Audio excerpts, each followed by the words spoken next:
Hello and welcome to Sinoinsider. I am Kate Young. The Chinese Communist Party holds paramount authority over China. It is the largest political organization on earth, claiming more than 90 million members. The party directs China's government, commands the country's armed forces, and owns much of the national economy. It has branches in nearly all of China's corporations and civil organizations. To maintain its power, the Communist Party spends hundreds of billions a year on internal security.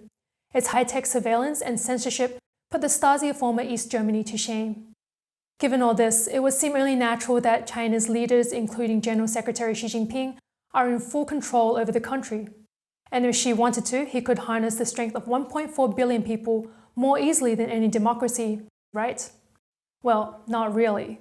To be sure, the Communist Party does enjoy a high degree of power over the Chinese people. Members of the Communist Party learn Marxist ideology and uphold the Communist Party line. And in public, party leaders usually follow the rules.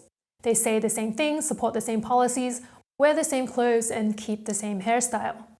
But things are not so homogeneous once we take a look behind the scenes, beyond the Communist Party's image of monolithic unity.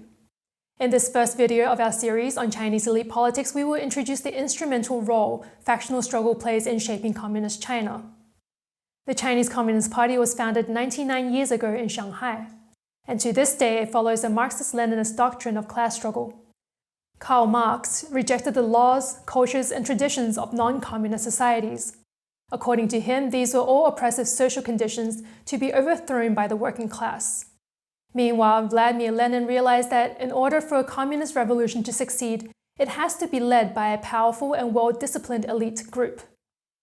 The party's unchanging belief in class struggle defines its rule over China as well as politics inside the regime.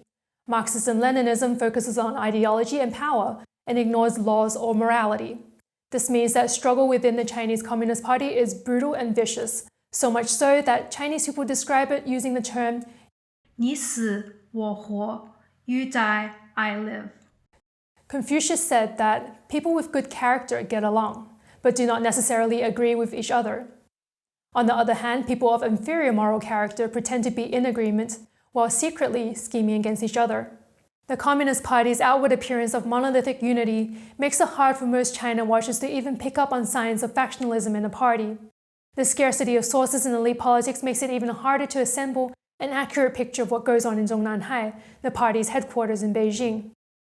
Many Western scholars, executives, and politicians are under the impression that Chinese Communist Party has mostly resolved the problem of factionalism. For example, the official transfer of power between Jiang Zemin and Hu Jintao following the 16th Communist Party National Congress in 2002 made it appear as though the party had standardized its political procedures. Events such as this even convinced some scholars that the Communist Party had developed internal democracy.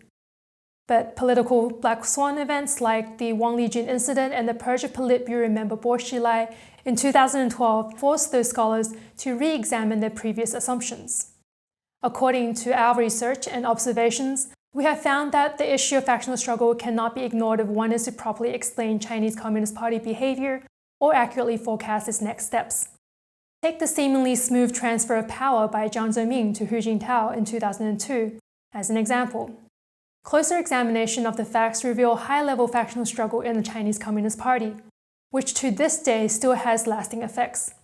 To explain this clearly, we have to go back to Deng Xiaoping, the party leader famous for introducing economic reforms to China in the late 1970s. Deng Xiaoping took power following Mao Zedong's death and the arrest of the Gang of Four who wanted to continue the Cultural Revolution.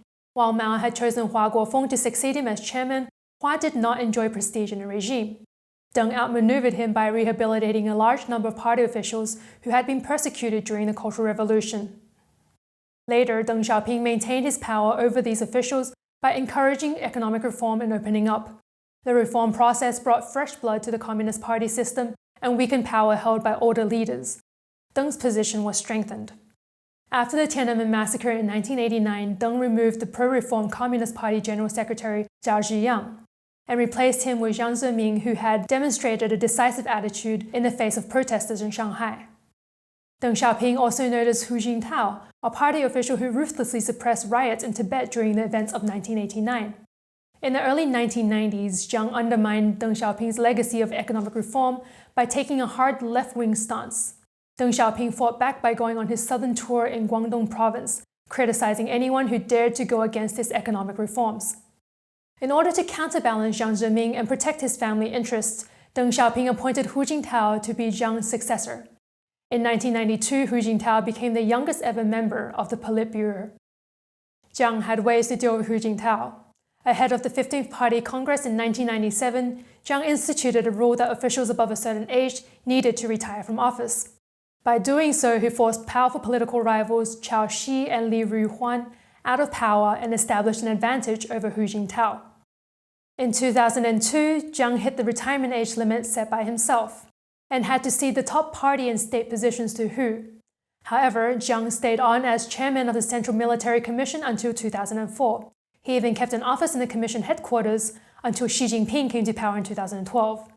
Throughout his 10 years as party leader, Hu Jintao never had reliable control over the Chinese military. The political struggle between Deng Xiaoping, Jiang Zemin, and Hu Jintao shows that the political rules many China watchers believe to have been standardized were in fact dependent on the balance of power in the Chinese Communist Party. Such rules exist only as long as the factions that support them remain in power, and can be changed at any time. Even today, factional struggle continues to simmer in the Chinese regime.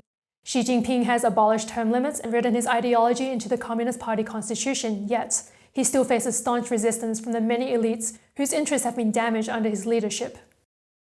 Who are these Chinese elites who have an axe to grind against Xi, and what exactly made Xi turn them against him?